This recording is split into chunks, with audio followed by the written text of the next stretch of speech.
সংস্কৃত lovers এই চ্যানেলে তোমাদের সকলকে আরও একবার স্বাগত জানাই।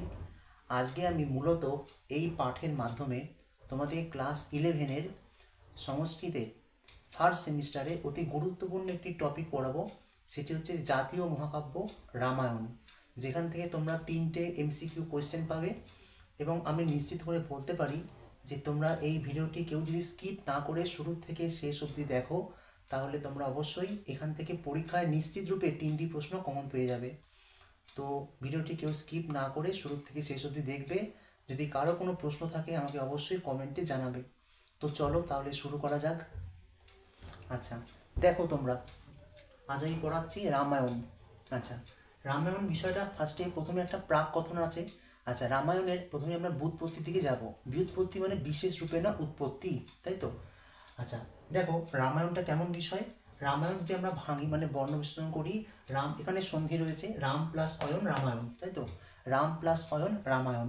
আচ্ছা, পাণিনি, মহামুনি পাণিনি, বৈয়াকরণ পাণিনি, তিনি একটি সূত্র করেছিলেন যে আকহ সবর্ণে দীর্ঘ, অর্থাৎ কি অক অক যে প্রত্যাহার রয়েছে, আমি কিন্তু গত পাঠে পড়িয়েছি মাহেশ্বর সূত্র, সেখানে অক পড়িয়েছি। অক হচ্ছে একটি প্রত্যাহার।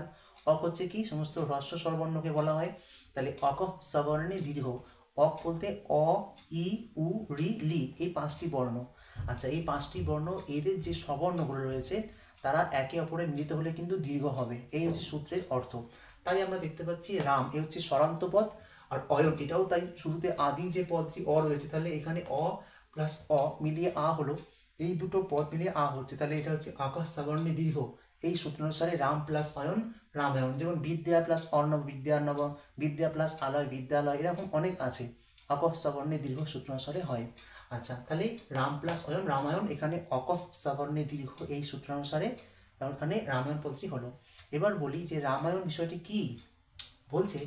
রামায়ণটা হচ্ছে রামায়ণ মানে কি রামচরিত বা শ্রীরামচন্দ্র সম্পর্কিত কাহিনী। আচ্ছা, এই রামায়ণ সম্পর্কে অনেক মতামত রয়েছে, অনেক মতান্তর রয়েছে। কোনো পক্ষ মানে এক পক্ষ বলছেন যে রামায়ণটা কিনা বিষয় না, রামায়ণ রাম কথার অর্থ রাম, রামের অয়ন, অয়ন কথার অর্থ পথ, অর্থাৎ রামের পথ বা গমন বলা হয়েছে। হ্যাঁ, রামের অয়ন বা পথ মানে গমন, অর্থাৎ কি শ্রীরাম কর্তৃক মানে রামের যে পথ বা রাম কর্তৃক অনুসৃত যে কাহিনী সেটি হচ্ছে রামায়ণ, এটা এক পক্ষ স্বীকার করছেন। অপর পক্ষ কি বলছেন যে যে অয়ন কথা অর্থ আশ্রয়, আশ্রয়, ঠিক আছে, আধার একটা বলা হয়েছে আশ্রয়, অর্থাৎ কি মানে এটা বলতে পারি যে রামচন্দ্রকে আশ্রয় করে যে মহাকাব্য রচিত হয়েছিল সেটি হচ্ছে রামায়ণ, এটা অপর পক্ষ বলছে। তাহলে এক পক্ষ বলল কি যে অয়ন কথা অর্থ পথ বা গমন, গমনের পথ, গমন মানে তো পথ, গমনের যে পথ অর্থাৎ তার যে মানে অনুসৃত যে কাহিনী বা নীতি, এটা হচ্ছে রামায়ণ। অপর পক্ষ বলছে যে অয়ন মানে আশ্রয়, অর্থাৎ শ্রীরামচন্দ্রকে আশ্রয় করে যে মহাকাব্য রচিত হয়েছিল সেটি হচ্ছে রামায়ণ।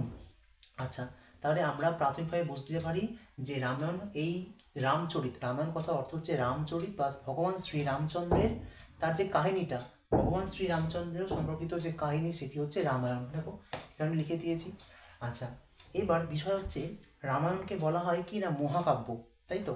আচ্ছা, মহাকাব্য, মহাকাব্য সম্পর্কে অনেক লক্ষণ আছে। আমরা দেখতে পাচ্ছি যে সাহিত্য দর্পণকার বিশ্বনাথ কবিরাজ তিনি তার সাহিত্য দর্পণের 6ষ্ঠ পরিচ্ছেদে মহাকাব্যে তিনি লক্ষণ করছেন। তিনি বলছেন যে সর্গবন্ধ মহাকাব্যম।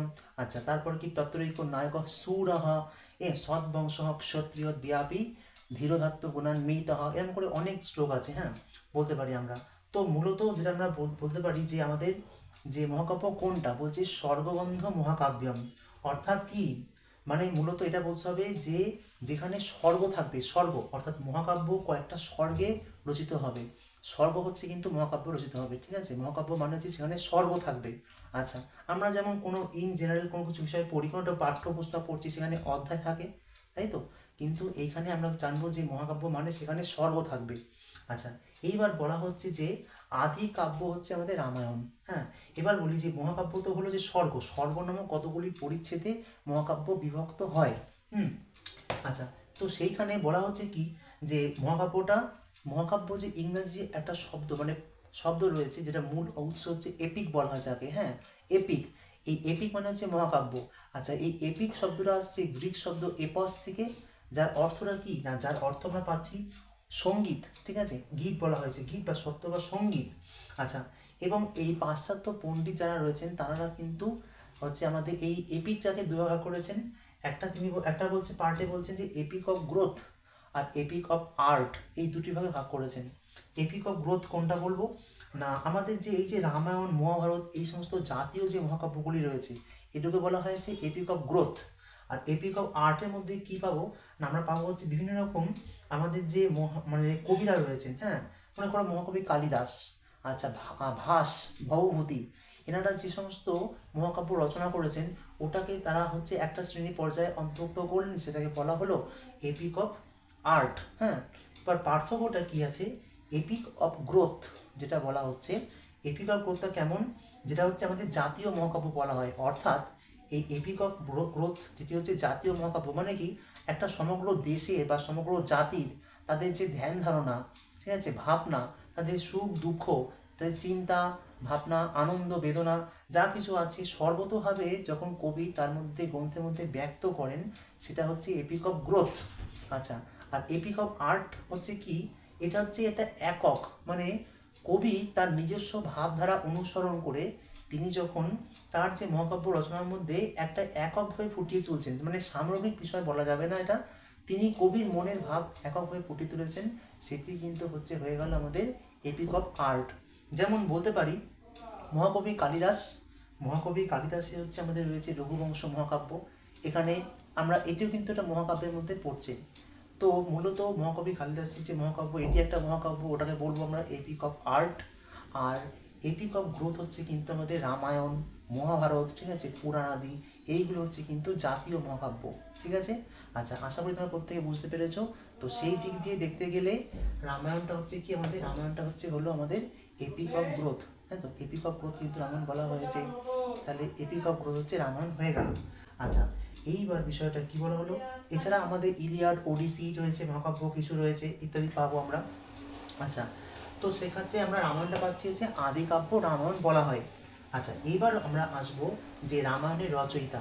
দেখো, রামায়ণের রচয়িতা সম্পর্কে আমরা সকলেই কম বেশি জানি যে রামায়ণ রচনা করেছেন আমাদের আদিকবি বাল্মীকি, তাই না, আদিকবি বাল্মীকি। আচ্ছা, বাল্মীকি একটু পরিচয় আমরা দিয়ে দিই, বাল্মীকি কেমন ছিলেন, কী ছিলেন। আর তিনি আমরা পাচ্ছি যে বাল্মীকি তিনি হচ্ছে, আমরা প্রত্যেকে জানি, এটা ছোটো থেকেই পড়েছি যে বাল্মীকি তিনি প্রথম জীবনে ছিলেন হচ্ছে একজন দস্যু ছিলেন, তাই না, তিনি দস্যু বৃত্তি করে তার জীবিকা নির্বাহ করতেন। আচ্ছা, তিনি পরবর্তীকালে তার প্রথম নাম ছিল রত্নাকর, পরবর্তীকালে তার যে নাম হচ্ছিল বাল্মীকি। বাল্মীকিটা হচ্ছে অ্যাকচুয়াল তার নাম নয়, তার নাম হচ্ছে কিন্তু বাল্মীকি ছিল না। তিনি ওই যে ধ্যান বা তপস্যা করতে যখন বসছিলেন, তারপর তার দেহকে কেন্দ্র করে সমগ্র একটা উইয়ের ঢিবি তৈরি হয়, বল্মিক মানে উইয়ের ঢিবি, সেই বল্মিক থেকে আসছে বাল্মীকি। আচ্ছা, বাল্মীকি আমরা পাচ্ছি কোথায় না, তিনি হচ্ছে আমাদের প্রচেতার দশম পুত্র রূপে বাল্মীকি আত্মপরিচয় পাওয়া যায়। এবং এছাড়া পাচ্ছি যে নামান্তরে তাকে ভার্গব বলা হয়, কারণ তিনি ভৃগুর বংশধর, হ্যাঁ, মহামুনি ভৃগুর বংশধর হচ্ছে ভার্গব বলা হয় তাকে। আচ্ছা, এবং বাল্মীকি পিতার পরিচয় আমরা যদি পাই, পিতা হচ্ছে চবন মুনি, ঠিক আছে, চবন মুনি বলা হচ্ছে, এটা হচ্ছে আমাদের ঋগ্বেদে বলা হয় চবন মুনি। আর মাতা হচ্ছে সুকন্যা, শূদ্র জাতি রয়েছে, তিনি শূদ্র ছিলেন, ঠিক আছে, এটা ভালো করে মাথায় রাখবে যে অনেক সময় প্রশ্ন পরীক্ষায় দিয়ে দেয় যে আমাদের বাল্মীকি মুনির পিতা কে ছিলেন, তখন কি বলবো চবন মুনি, মাতা কে ছিলেন, মাতা হচ্ছে সুকন্যা, আর জাতি হচ্ছে শূদ্র জাতি, ঠিক আছে, এটা মাথায় অবশ্যই রাখবে তোমরা। আর আদি কাব্য হচ্ছে রামায়ণ, আর আদি কবি হচ্ছেন কিন্তু বাল্মীকি। জগতের সৃষ্টি যে আদি যে কবি বলা হয় তিনি কিন্তু বাল্মীকি, কিন্তু সর্বাপেক্ষা প্রাচীন, সব থেকে প্রাচীন হচ্ছে বাল্মীকি আমাদের। আচ্ছা, এইবার তিনি হচ্ছে রচনা করেছেন আমাদের রামায়ণ রচনা করেছেন তিনি, তাই তো, স্বয়ং। এটা ভাষাটা হচ্ছে কিন্তু আমাদের সংস্কৃত ভাষা, লৌকিক সংস্কৃত, এটা মনে রাখতে হবে ভাষাটা কি থাকে। রামায়ণের যে প্রধান যে ভাষা সেটা হচ্ছে কিন্তু সংস্কৃত।